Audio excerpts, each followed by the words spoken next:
All right. Well, good evening. Thank you so much for being with us, everyone. My name is Nathan Lott.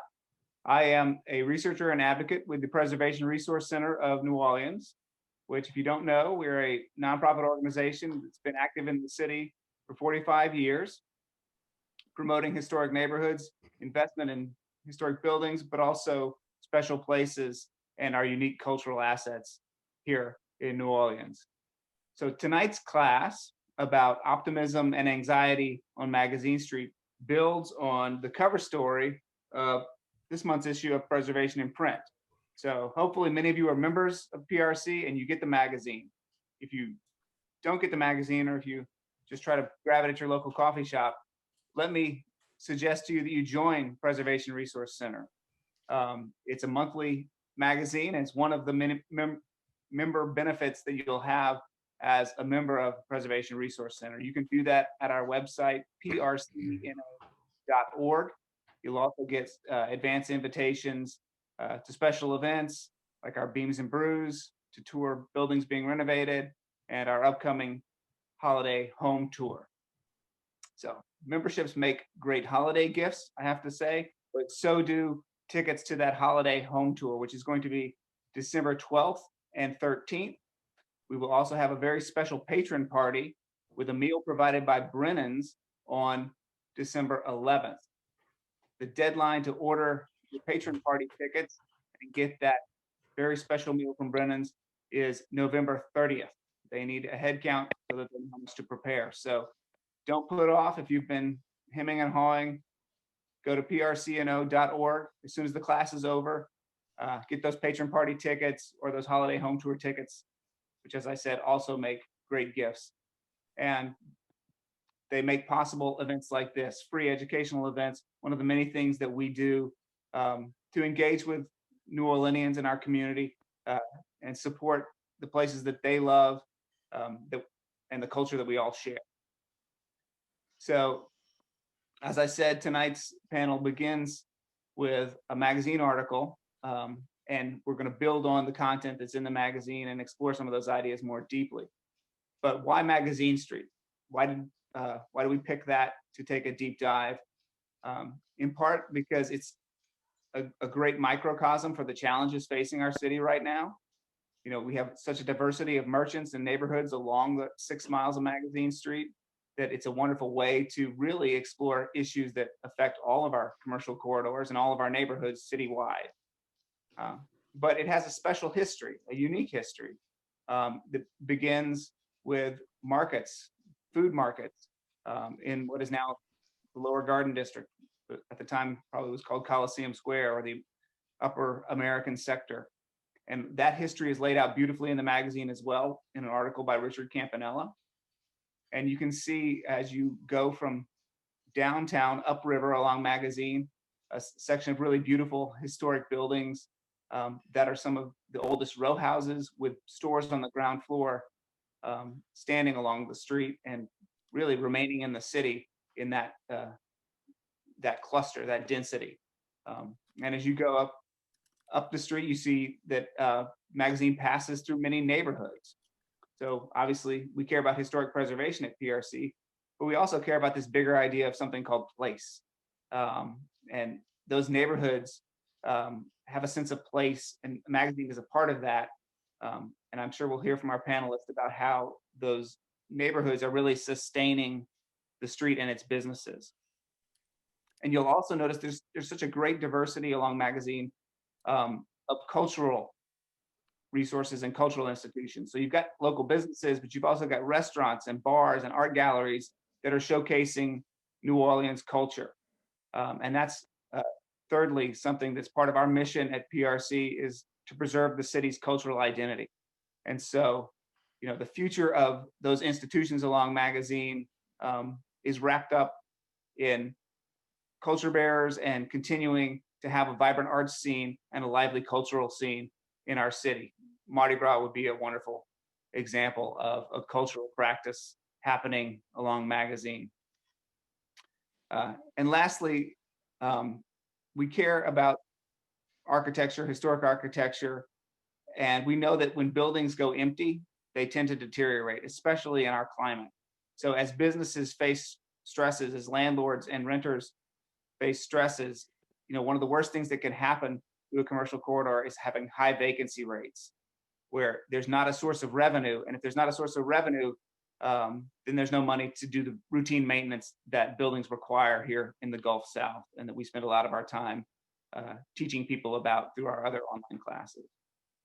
Conversely, we believe in the power of Main Street. We've seen Main Streets really lead to revitalization in many parts of our city. If you think about Oak and Barrett, and Magazine was kind of a pioneering street for that Main Street concept, bringing revitalization to many of the neighborhoods along the street.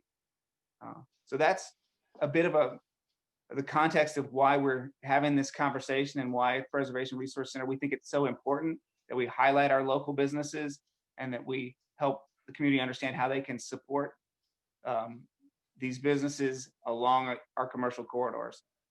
So that's enough from me. You didn't tune in to hear me. I'm going to now introduce my colleague, Susan Langenhennig, who is the editor of Preservation in Print and the communications director at Preservation Resource Center. And she's going to serve as our moderator tonight, and she will introduce the panelists. Over to you, Susan. Thank you, Nathan. And thank you all for joining us today. And Nathan gave a great overview about why this is important to the PRC, but also why it's an important issue we feel like the city needs to be discussing right now as we get ready to start the holiday shopping season. This year in the magazine, I spoke to all of our panelists, but also many other merchants up and down Magazine Street. And all of them stressed the importance this year that the holiday shopping season is a make or break for many merchants that have struggled through, shutdowns in the spring, back and forth in the summer. Now we're looking at another rise in COVID cases, and all the situation that creates. Has been a year of a roller coaster, and this holiday shopping season is going to be something that will either help them get through it, or it could be the end if they don't. So that's the reasoning for this timing of this talk. And sort of just to give a little run of show of how it's going to work, I'm going to introduce all the panelists, and I really want to hear from them. You're not here to hear from me or Nathan. We want to hear from y'all. And from those who are Zooming in, we have a chat function and a Q&A function in the bottom. Everybody other than the panelists, your mics and your videos are muted, but we definitely want to have questions. And so feel free to post your questions in the chat function, and I will ask them of all of our panelists as we get going. So don't be shy. So first, let me introduce everyone because we have an incredible panel today. Blake Haney is the owner of Dirty Coast and Bayou Brands and co-founder of locally.com. He's born and raised in New Orleans, and he opened the first Dirty Coast on Magazine Street in 2006, 14 years ago. Many of y'all probably remember right after Hurricane Katrina, the Be a New Orleanian Wherever You Are t-shirt, which became famous. So thank you, Blake, for joining us. Mariah Walton Bensick, am I pronouncing that right? Mariah? That's right. She is the proprietress and curator of West London Boutique, originally from Philadelphia, been living in New Orleans for 3 years, going on 4, and opened West London in 2017. And then we have David Perlis, who's the president of Perlis Inc., born and raised in New Orleans. And Perlis opened in 1939, so it's 81 years and counting. That's incredible. Guy Williams is president and CEO of Gulf Coast Bank, and originally from Little Rock, but grew up in New Orleans. And Gulf Coast Bank opened a branch on Magazine Street in January 2014, so 6 years ago. And then we have Susan Brooks, who is from Melbourne, Australia, moved to New Orleans in 1992, and purchased Miss May's Bar 3 weeks ago, which is incredible to me. Thank you for saving Miss May's. And so that's our incredible panel. And I really wanted just to start off by asking you all the questions that I asked you when I spoke to you for the magazine, other than Susan, because the magazine went to press before you bought Miss May's. But my question to each of you was, how has the pandemic affected your business? And what have you done to sort of meet those challenges? So just to start off, why don't we start off with about David Perlis? Sure, happy to go first. Sorry to throw it to you first. Certainly the pandemic has changed our business. Mm-hmm. Revenues are obviously down fairly dramatically. We have reduced staff slightly, mostly non-customer interfacing staff. Our average employee tenure is pretty long term, and I think you'd recognize every face if you came in. We had an e-commerce business before COVID. It was about 6 to 7% of our business. Today, it's running about 13 to 14, and it's running ahead of prior year. The rest of the business is slower. I would say for us, it's been about trying to be in contact with our partners, whether they're the landlords, and we're fortunate enough to own our real estate, which is very helpful, but also with our bankers and with we have other stores in other markets, not on Magazine Street, that maybe we don't. So it's really just about trying to communicate with people rather than sort of stick your head in the sand and just try to keep the attitude positive as best you can. For us, that's, I'm happy to answer any other specific questions, but our business is still running about the same percentage behind prior year every month. And we kind of expect that Christmas will probably be about the same. We had thought maybe it'll be a little bit better. But as Mardi Gras seems to be, not going to exist the same, and the social events aren't going to be the same, that's a huge part of our business between Christmas and February. And so, we're projecting our decreases in January and February to actually be twice as much as they are today, as we try to plan. And that's it for now, I think. Well, so what I would like is, I'll ask each of you to talk, and then maybe we can all come back with questions, because I definitely want to get into the idea of you owning your own building and how that affects businesses too. But Mariah, how about you? Would you like to start next? Yeah, sure. And, keep in mind, I am on Magazine Street right now, so you may hear a little interference in the background. I'm at the boutique. For us, I'm just here 3 years, and I've been here on the street. And so it was really shocking. We didn't let it become traumatic, though. And so what did I do? I just started to write. When we were mandated to shut down, I wrote a book about retail and the business of retail, the psychology of retail. And I just focused on that. Otherwise, I would have gone crazy.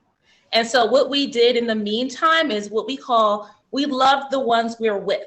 You may remember that old song, love the ones you're with. And so what that means is we just tapped into our loyalists, our existing clientele, because the walk-in traffic wasn't coming the way it used to, right?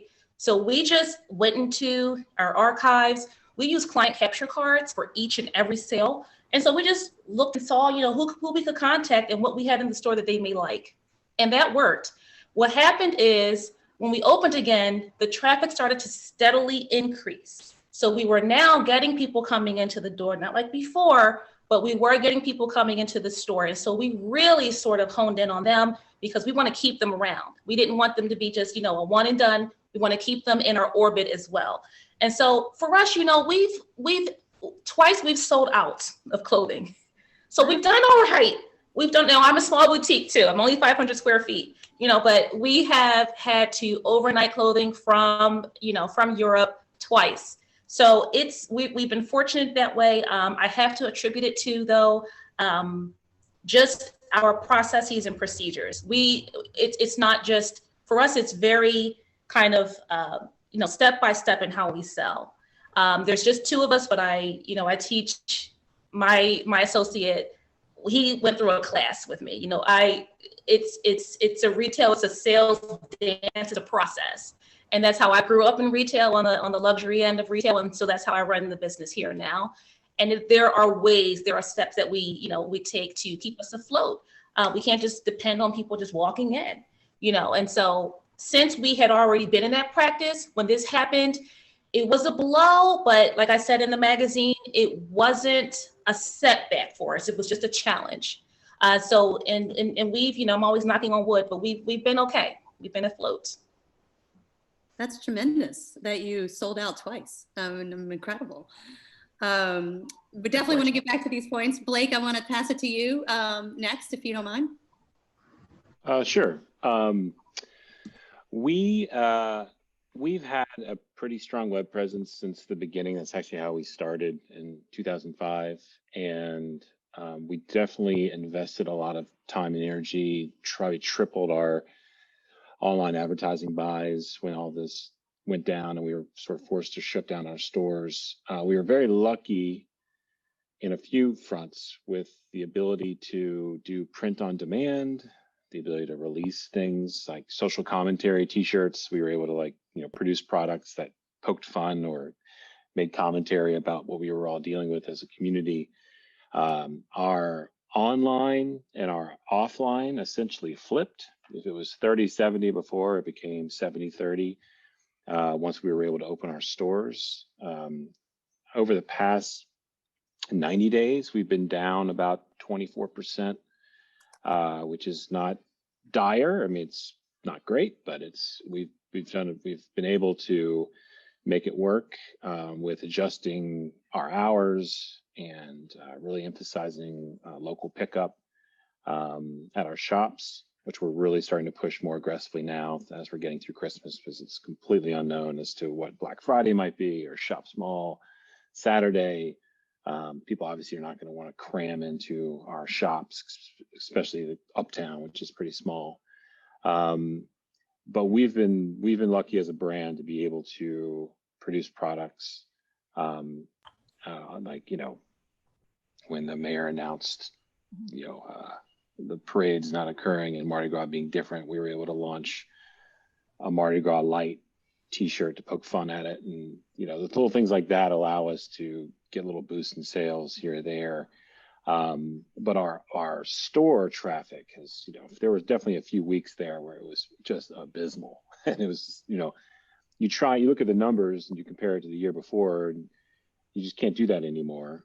And I take all these things very personally. It's just how I am with my brand. And so attempting not to take it personally when there's a huge drop in traffic. Sorry about that. Has been for me as a business owner, one of the bigger challenges is to just realize we are in completely uncharted waters. But the next few months, Christmas will be very interesting. And I, like Perlis and everyone else, is sort of in the same boat, just waiting to see. By January 1st, it'll be pretty clear as to how Christmas panned out for everybody. But on pins and needles, see how people react if they all decide to shop local. Well, that is the message we are pushing heavily. Susan, I am dying to hear about how it came to be that you bought Club Miss May's and saved this very important sort of bar on our street. My husband and I have been in the bar industry now for almost 30 years, I guess. And Miss May's was always one that we had loved and admired. We certainly weren't looking to purchase a bar, especially during the pandemic. It didn't seem like that would be a particularly good business move. But when we heard that Miss May's was up for sale, it was something that we were interested in, and we decided to go ahead and pursue making an offer on the bar. We're really excited to be part of the comeback. It's been a really, really difficult year for the bar business in particular, I think, because it's not an industry that we can move online. So in that respect, I think our challenge is a little bit different from some of the other panelists in that that's just not an option for us. So since March, all of our locations have been shut down completely, with the exception of that sort of brief 2-week period in the summer when we were allowed to reopen. The idea of selling just to-go drinks didn't seem to make a whole lot of sense to us, and it wasn't really feasible. So we've been reopened now for 8 days, I'm thinking we're at now. And the staff there at Mays are really fabulous. We're so thrilled that they're all able to return. And we're just looking to see what the next 6 months holds. I think it's probably likely that there'll be further shutdowns in the future. And with Mardi Gras not being definitely a traditional Mardi Gras, it's going to be a challenging 6 months, but I think that if we can sort of hang in there through that period, we're definitely optimistic long term on Miss Mays, on Magazine Street, and on the city in general. Wow. And I definitely want to come back to a lot of those points, but I want to first hear from Guy and tell us, obviously the bank branch on Magazine Street we want to hear about, but also your perspective on what you're seeing across New Orleans from the business community. Oh, thank you, Susan. Our branch on Magazine is one of our 3 historic buildings. Very happy to be on Magazine. Love the setting, love the historic atmosphere. This is a very difficult time. We're dealing with a lot of retail customers, a lot of restaurant and bar customers, and all of them are suffering. The unfortunate thing is we have a little of variation across parishes. I was with Joe Lopinto, the sheriff of Jefferson, yesterday. Jefferson sales taxes are actually up year over year. And we all know the reason. A lot of people are going to Jefferson instead of here. We have meeting venues in Jefferson that are full, country clubs in Jefferson that are full, and it's New Orleans business moving across the parish line. So to the extent we can get the parishes coordinated with the same restrictions, that would be very helpful. And hopefully Cynthia Lee Shang and Mayor Cantrell could do the same thing, because it's difficult to see people leave New Orleans and go to Jefferson, because it does hurt our small businesses. We participated in the PPP program. We're lobbying for that to be extended. That's a real valuable program. I encourage people to pay attention because it could come back. And we're also challenging our customers that it really is important to focus on the shop local. We as a bank are going to promote that. We're going to use all of our advertising and social media to promote that and encourage people, because what we're saying is the job you save could be your own. It's really essential at this time to buy locally, and it's more fun. I mean, you get different things. Mariah, my goodness, I'm so impressed looking at your shop. When my daughter gets here for Christmas, we're going to stop by. We are also encouraging our customers, stay in touch with your landlord and your lenders and tell them what you need. Look, this is a tough time. The vaccine has been announced. We probably in 6 months, this should be over, but I need X or Y to get through. If you hide out, you don't tend to get good results from lenders or landlords. And I know it's not an easy call to make, but we've been working with our customers and doing extensions, deferments, restructuring in order to keep people going. And I think most of the local lenders want to do that. And we've actually financed some people. So glad to see you bought a bar. We have financed a couple of restaurant acquisitions. You think, man, who would buy a restaurant now? Well, some people see this as a good opportunity. Well, thank you, Guy. One of the things that I feel is really the big issue out there is Mardi Gras. Mardi Gras is not officially canceled. You can't cancel Mardi Gras, but not having parades, what Mardi Gras is going to look like this year is going to be very different. And it's going to be very different for each of you in different ways. Perlis does a tremendous amount of business with society events, but also rugby polos with Mardi Gras colors. And then you have Miss Mays, which is on the corner of Magazine and Napoleon. And that is like ground zero for Mardi Gras, and Dirty Coast, which does Mardi Gras shirts. How does this affect each of you when you heard the news this week that we're not having parades? And I'm going to let y'all just jump in and you can answer. What did you think? What are your thoughts on this?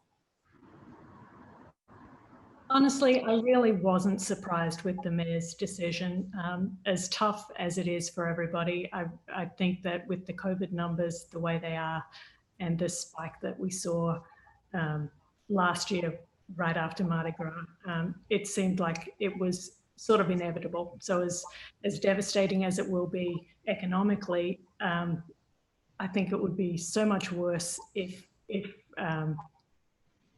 we did go ahead with Mardi Gras and just saw numbers of COVID explode. So I think it's going to be really, really tough, but I think it was probably the responsible thing for her to do. And it's a bit of a pill that we're going to have to swallow, but if we hang in there as a community and try and support each other, I think we'll get through it and we'll come through it like we did Katrina, and there'll be a bright future on the other side, especially with the vaccine results and news that we've heard come through this week. And I agree with, if I can pop in, I agree with Susan completely. One thing that I've learned about, since being here is that this city is very resilient, and that's sort of rubbed off on me. It's contagious as well, the resiliency. And by the way, Guy, I'd love to have you in. So bring your daughter, you're more than welcome. We'll take good care of you.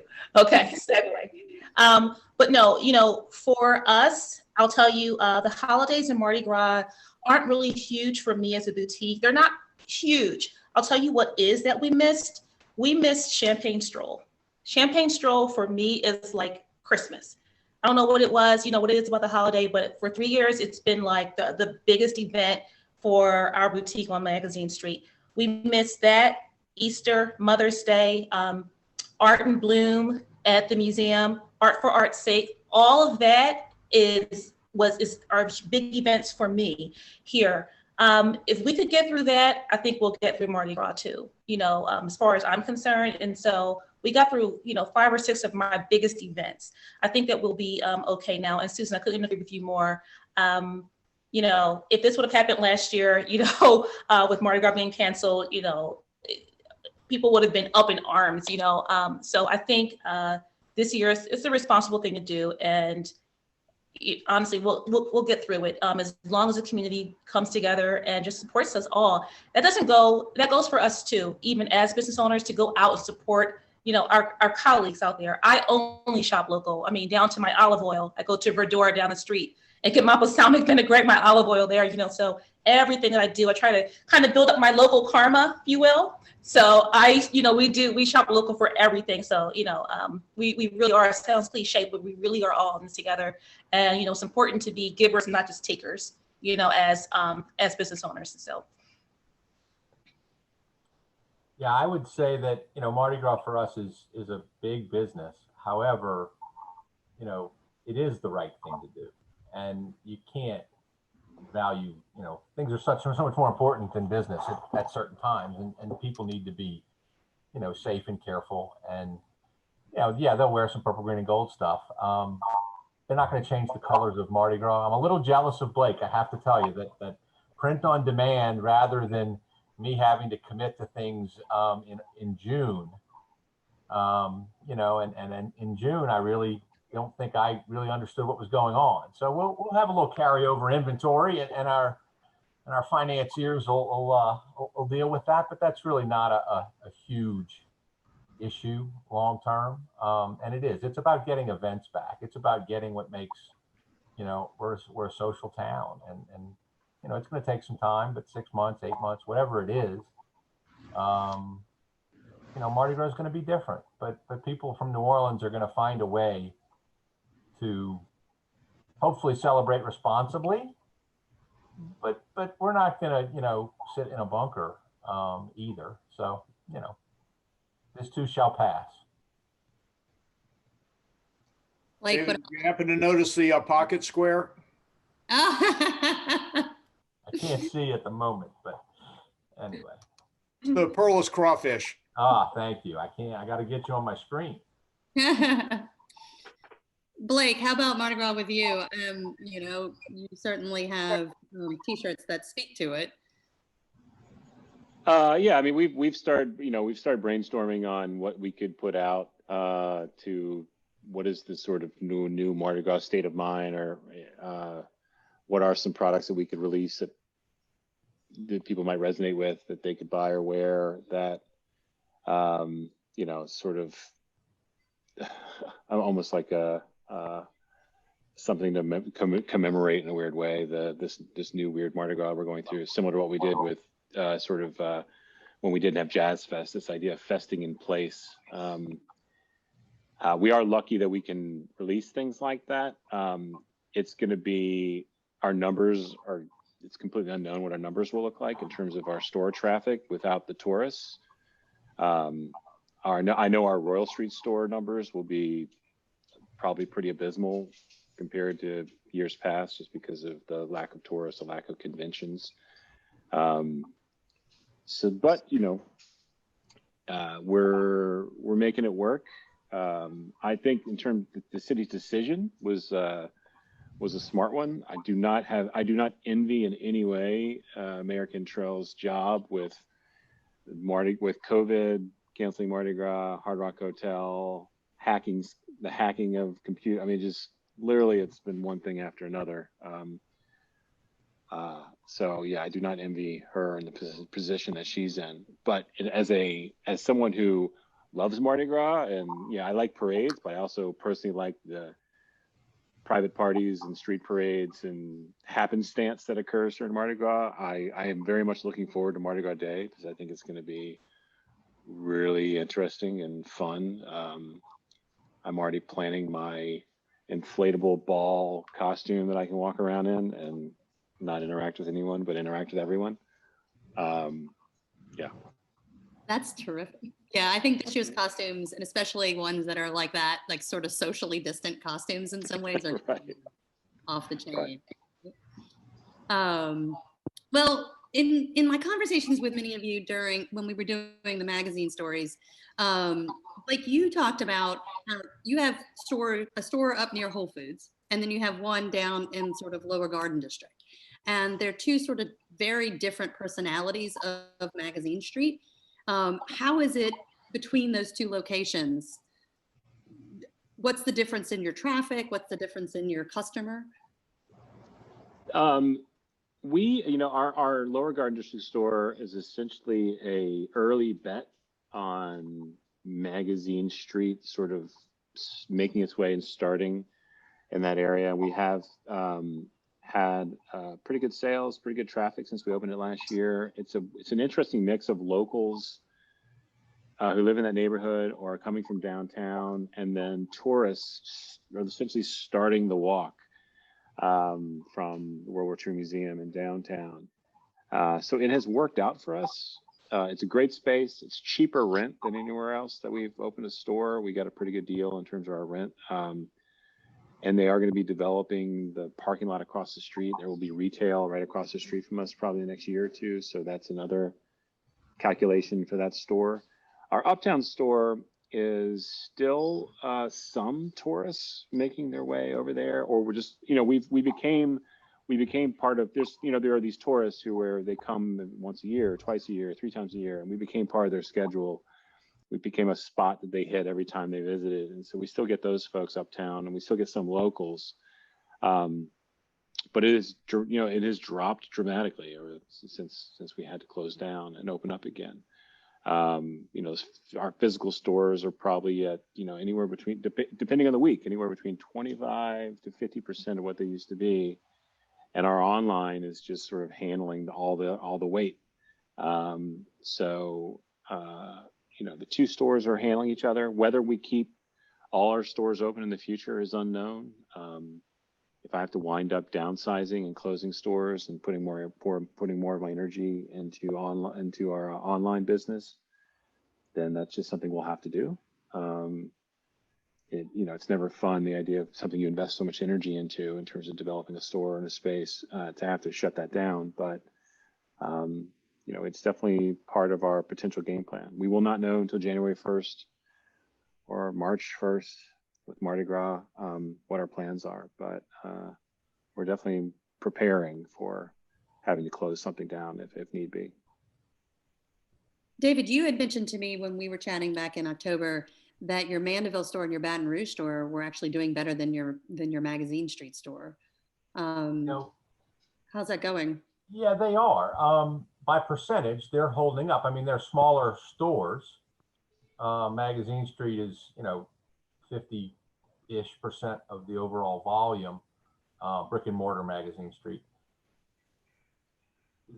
We have more events in New Orleans. We're a destination wedding town. We have, we don't just have a homecoming or a graduation or whatever, but we do them in, decked out. I mean, it is a more integral part of our business here are the special events. And so, we're still running, the New Orleans Magazine Street store is still running roughly third out of our 4 brick and mortar stores. We do have a store downtown in the Jackson Brewery development. That's a small boutique, just mostly our crawfish logo and a few other things that is, fiercely struggling with an uncompromising landlord. And, I understand what Blake is talking about. I mean, we really invested in a store in a unique way, $1 per square foot, and used local craftsmen to build fixtures, and did it in a very different way than we've done some other things. And it's hard to think that we might be moving it. I don't think we're going to give up on a downtown New Orleans French Quarter area store, but there might be some real estate available, and we do have the opportunity a year from now or so to be moving that store. And sometimes in life you find out who your partners are and who you want to do business with and why you want to do business, and there's all sorts of reasons. And I'm not sure that I want to pay a lot of rent to folks who are not particularly good partners. If I can find maybe a better partner. But we'll see. We don't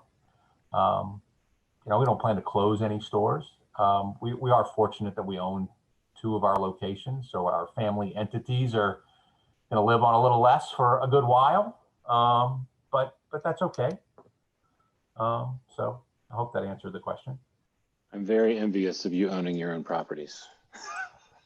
Yes. Well, I would be mistaken not to say that, my grandfather in 1939 opened a 580 square foot store on the property next door to us. And we've been in the same half of the same block for a long, long time.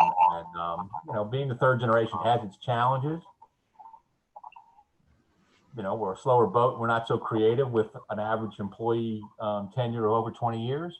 However, I couldn't be more grateful to my father, my grandfather, for the, allowing us to have our own real estate.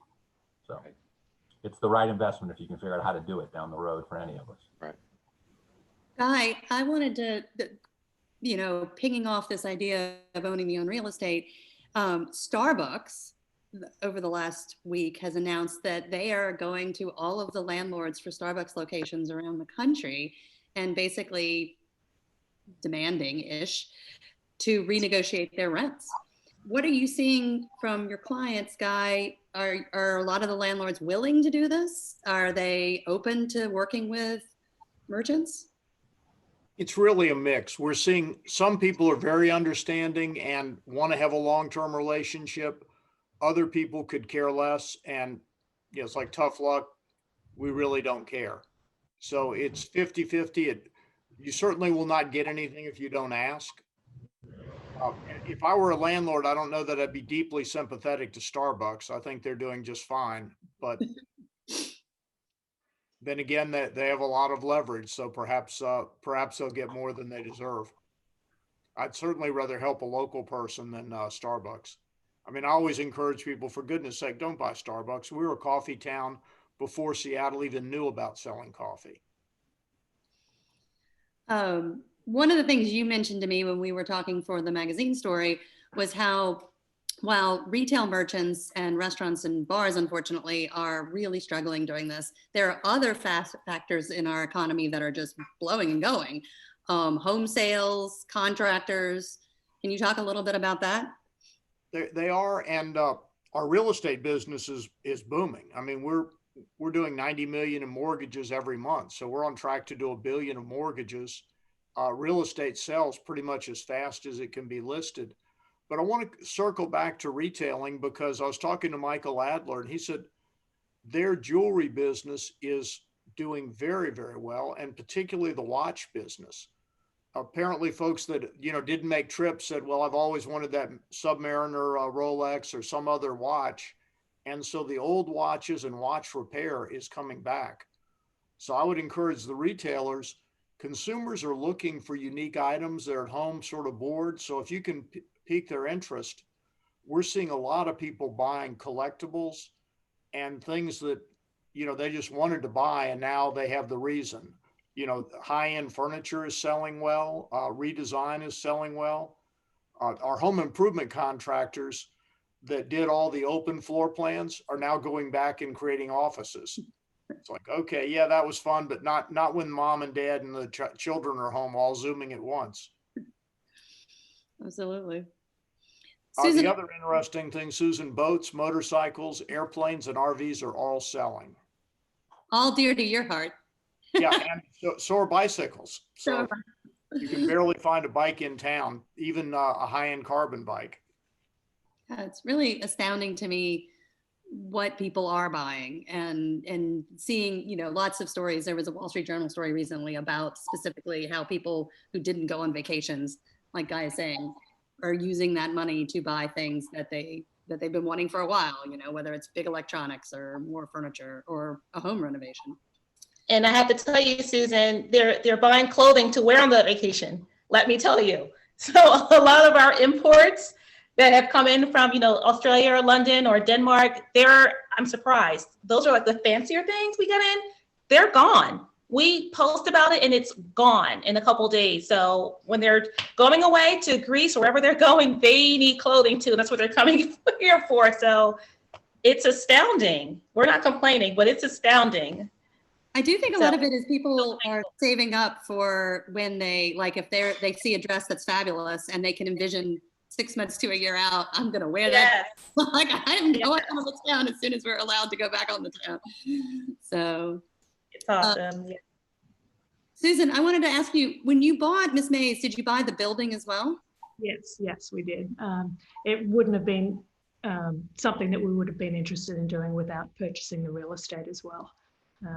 So that's something that's going to be keeping us busy if we do go back into a shutdown.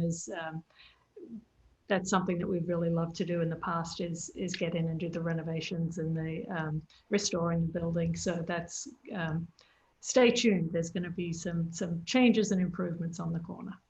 Do you plan on doing any changes to what the bar offers, like offer food or anything like that? No, that particular location does not have a kitchen.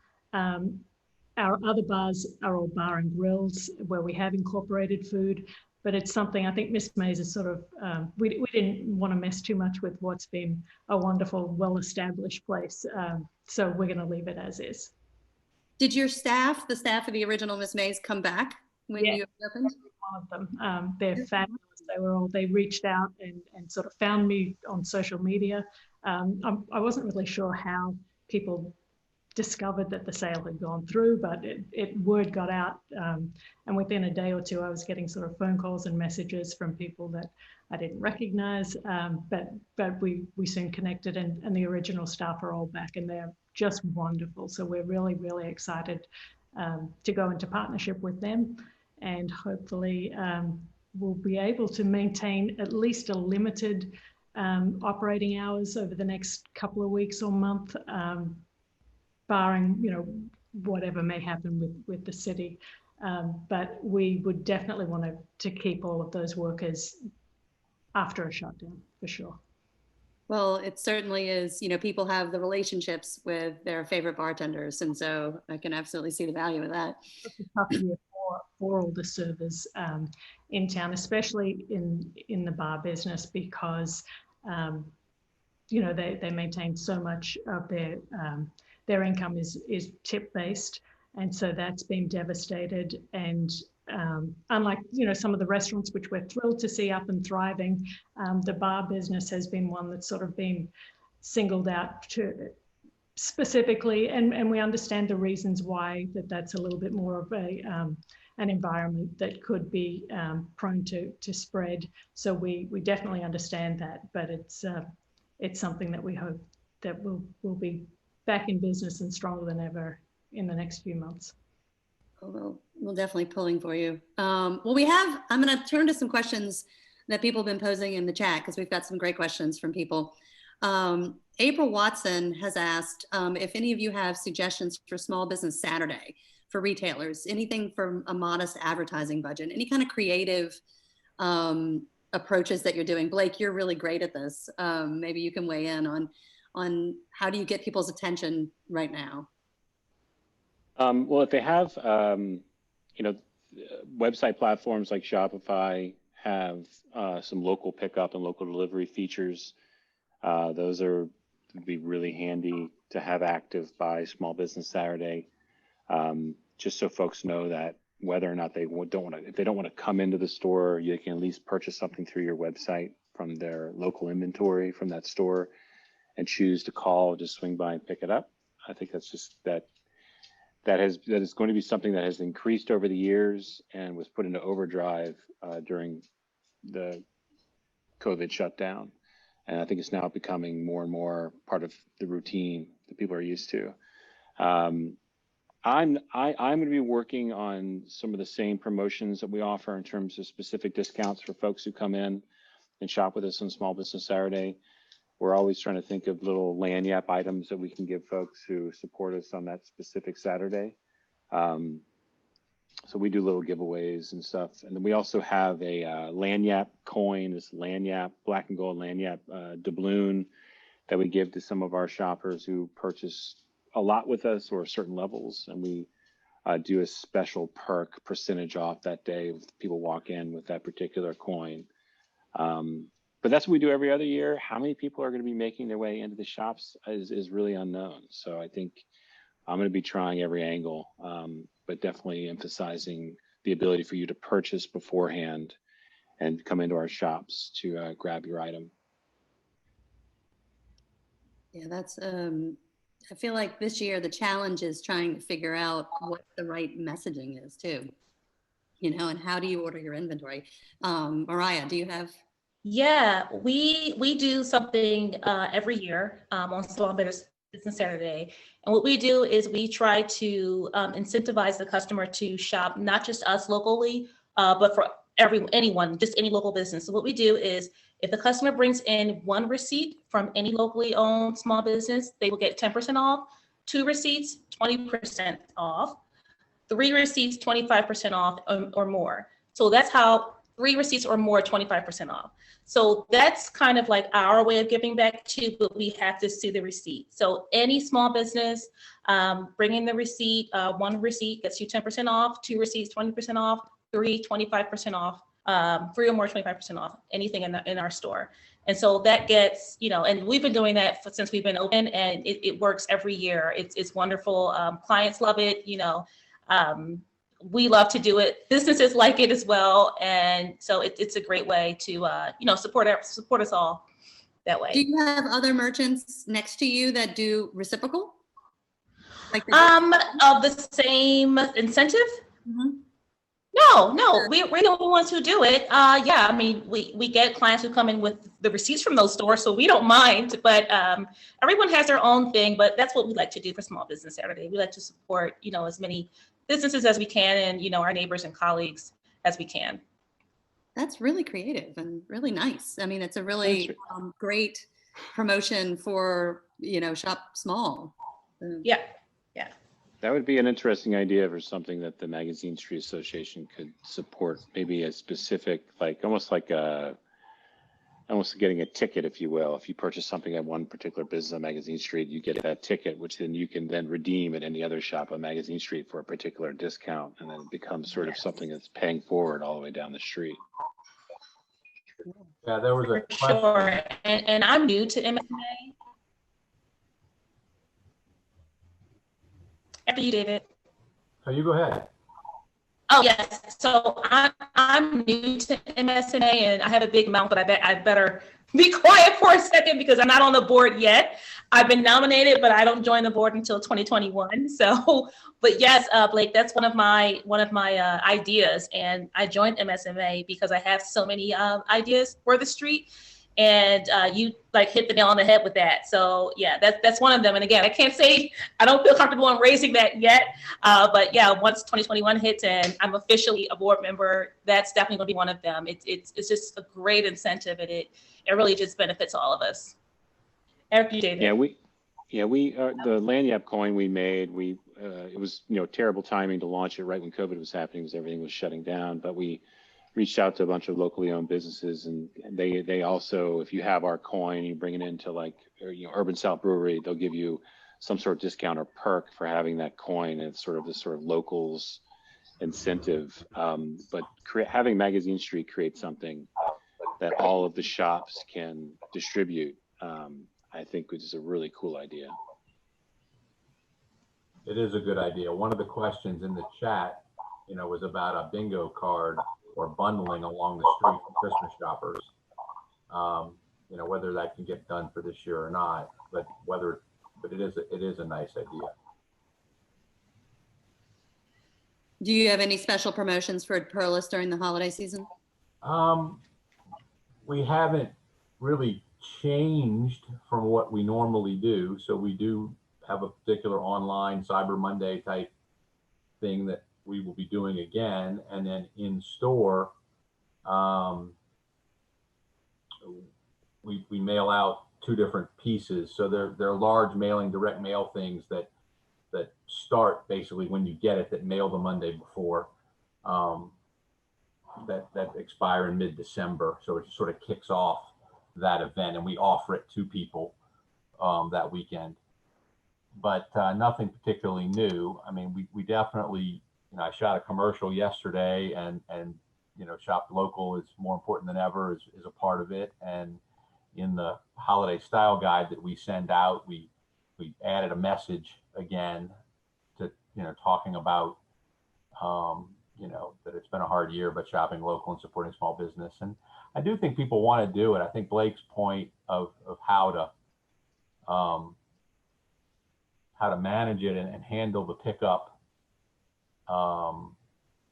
is something we are trying to work through with multi-locations and multi-cities, and inventory might or might not be in a particular store and time frame. So I might reach out to you, Blake, for a little advice. But it is hard. I mean, honestly, our store at sometimes during the holidays is a little too crowded for today's environment.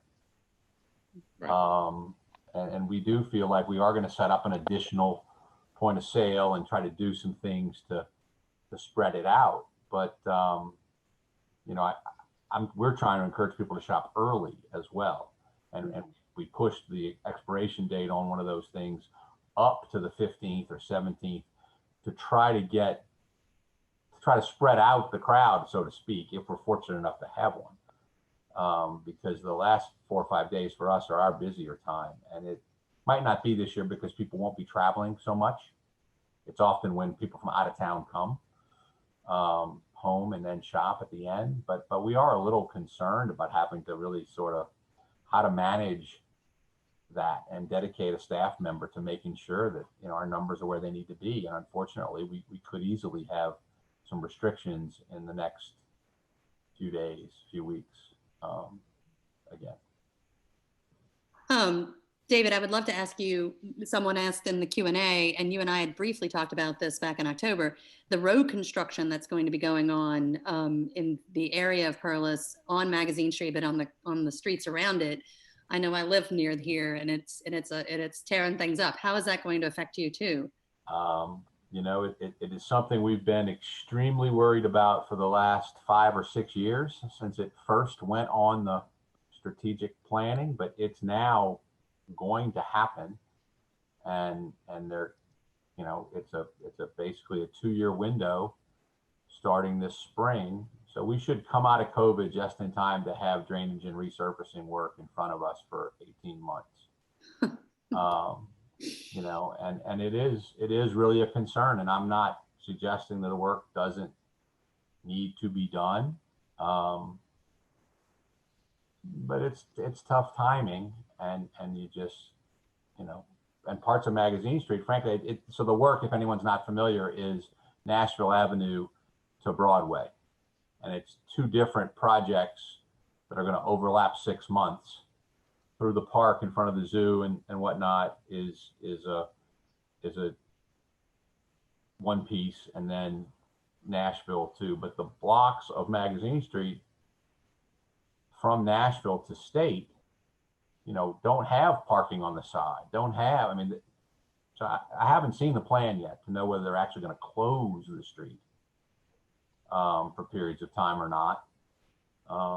But yeah, it's definitely something that, as we frankly plan our expense and our inventory and our personnel, and we have to look at this as really probably about a 3-year window for us that we're maybe 8 or 9 months into. Yeah. Well, it's the last thing you need is more challenges tossed on top of all of the challenges today. And road construction is just, no one would argue that the streets don't need to be repaved, but. And it's a drainage project too. It's not, I don't think, as severe as what was done on Napoleon or Jefferson, but it is a drainage project. It's not just a resurfacing. Right. Well, I know we're getting close to 7 o'clock. I want to ask one last question to all of you, and you can just weigh in as we wrap this up. But, as I mentioned in the story, and many of my conversations with y'all and other people over the past month or two, as we've been talking about this, is really this sort of existential New Orleans thought that if local businesses struggle, and Magazine Street, which is primarily locally owned businesses, we do have some franchises and chains, but heavily on the local business side, if those businesses struggle and the street has some vacancy, what do you think are the risks of more of a national presence and national names coming into Magazine Street, and how does that affect you?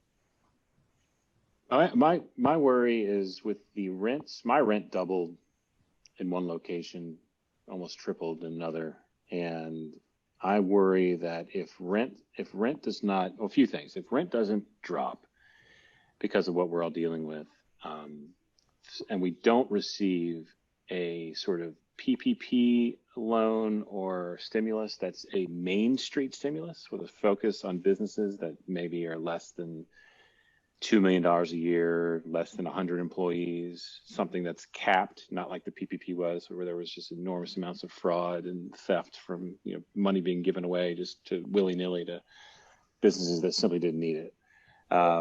If we don't have anything like that coming down the pipeline, and rents continue at the level they are, I see Magazine Street, the trend of lease signs continuing.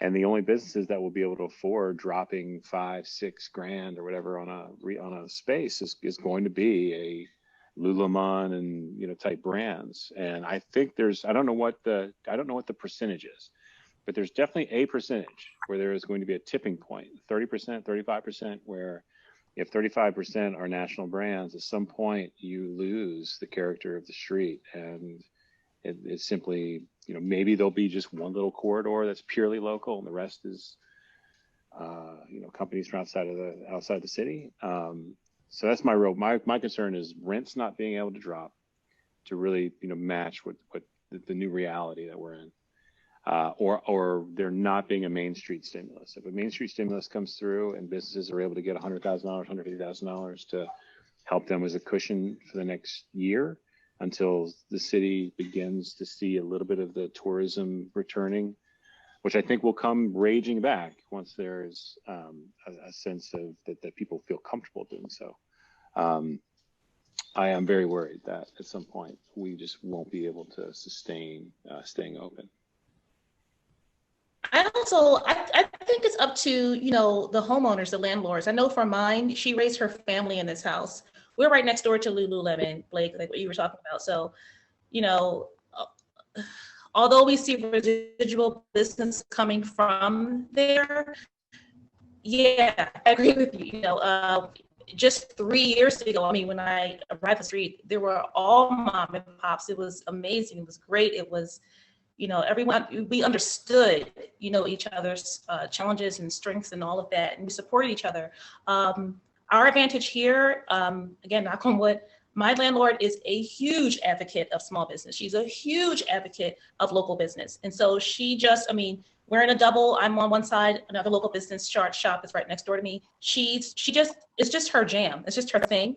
And she supports local small businesses, and that's it. So I'm lucky to be in this space.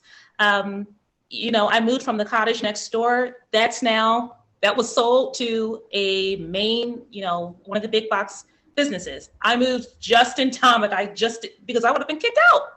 So just in time. So I'm in, you know, the house next door now. And again, I'm under a landlord who just, you know, she loves and supports, and she believes in small business. And so, you know, a lot of my neighbors around me aren't necessarily, you know, experiencing the same thing as me. It's really difficult to watch.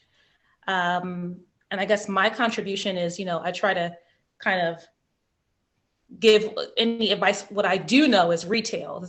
I don't know much, but what I do know, you know, is retail. So I try to kind of, you know, put on these classes and, you know, give these talks and these Zooms about, you know, building relationships and building your retail business the best that you can to give the tools to my community. But, you know, that's my contribution. Beyond that, you know, I'm with you, Blake. What are we going to do?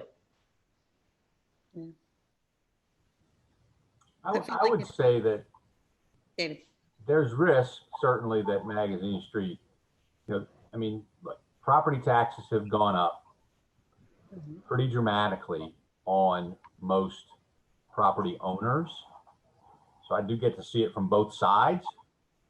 I don't know that property taxes go down in an environment where real estate is as hot as it is. I think it's hotter in residential maybe than it is in commercial. I could speak to that. But the point that Blake made, you know, it is right. You know, when times are good, people get a little greedy and they raise the rents, and the models change. I would say that Magazine Street today, though, in my view, has a significantly higher percentage of national tenants than it ever has. I mean, I could probably name 10 or 15 easily. Now, they're cool stores, frankly. You know, that might be the little block where there's Billy Reed, Marine Layer, Warbley Parker, if you know where I'm talking about, that area, Jay McLaughlin. I mean, there was like a collection of national stores. However, they kept the architecture nice, and the stores, they're in keeping with they're not changing the look. I'm equally concerned about the look of Magazine Street. I'm concerned about some of the things that have gotten zoned lately that are in my area down toward Nashville. You know, I understand that corner, which is going to be an urgent care, I believe, but it looked like a homeowner behind them got zoning to subdivide their property and build a very high, I mean, I don't understand it. And so, you know, I also am equally concerned about who's keeping their eye on the ball, that the street maintains its character, even if it is a national brand or a semi-national brand. You know, and that I think speaks to the PRC and to what they try to do and why they're such a wonderful organization.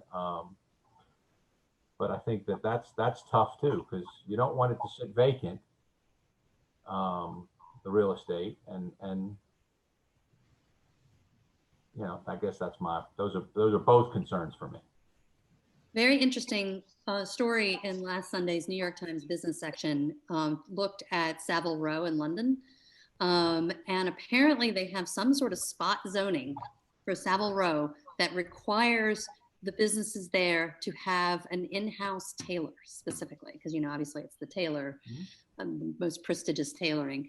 That is really an incredible zoning niche.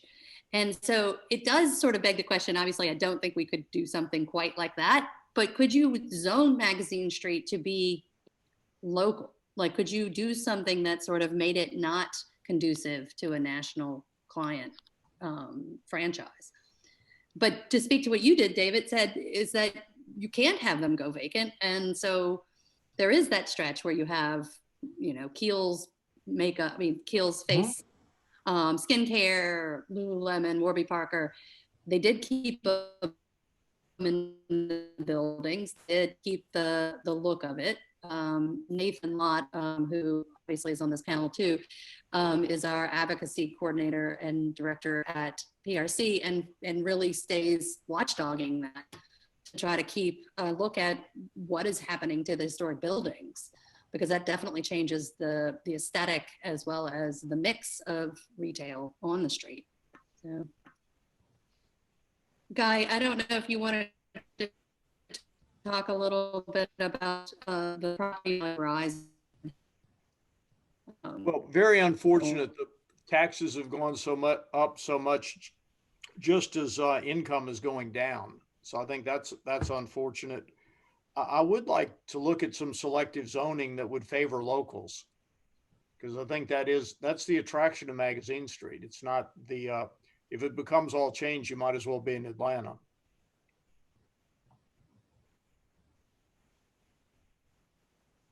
Well said.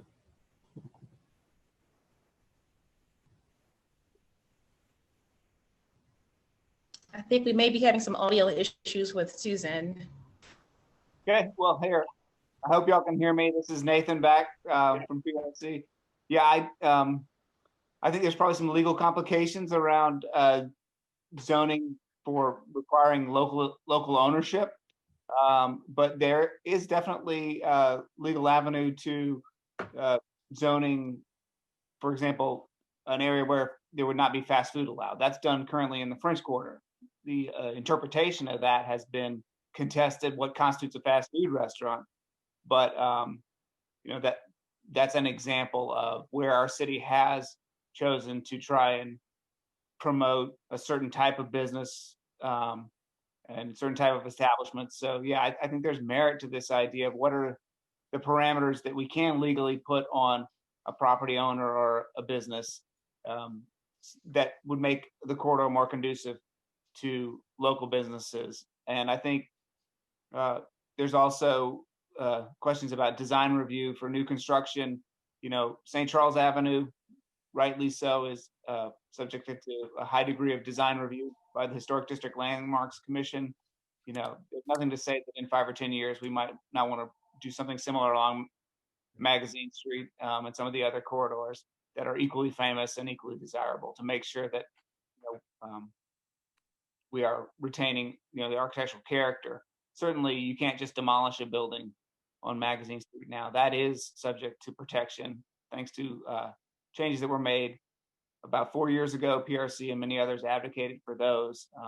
And I think that's crucially important, because you see these purpose-built businesses, fast food establishments being the foremost among them, you know, that come in and tear down a building, build a fast food establishment. And if that particular enterprise doesn't prosper, that building is very hard to reuse. Whereas if you look at many of the commercial historic structures on Magazine, you've seen houses converted to commercial, and in some parts of the city, you see them converted back, but that same structure has served those purposes. And storefronts on Magazine that have had 3, 4, 5 different stores occupy them over many decades, but have continued to be serviceable. So, you know, that historic architecture has kind of shown its merit in many parts of Magazine Street to be adaptable for different types of retail, restaurant, or bar.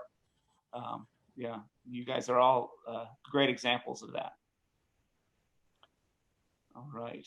Well, I think we're past the 7 o'clock time. I wanted to thank everyone for Zooming in, and I'm sorry I disappeared for a minute. My Zoom just decided to crash mid-presentation, so that's always fun. thank you all so much for joining us. This has been a really engaging conversation, and I'm sure it will be something that will continue offline as people chat and really talk about the importance of shopping local this year and really putting the focus on Magazine Street. So thank you all. Yes, don't forget pno.org for your holiday home tour tickets. I'll put the link there in the chat. But thank you so much for your time. Thank you, everybody. Yeah. Thanks. Thank you. Good to be with you. Bye. Thank you. Bye.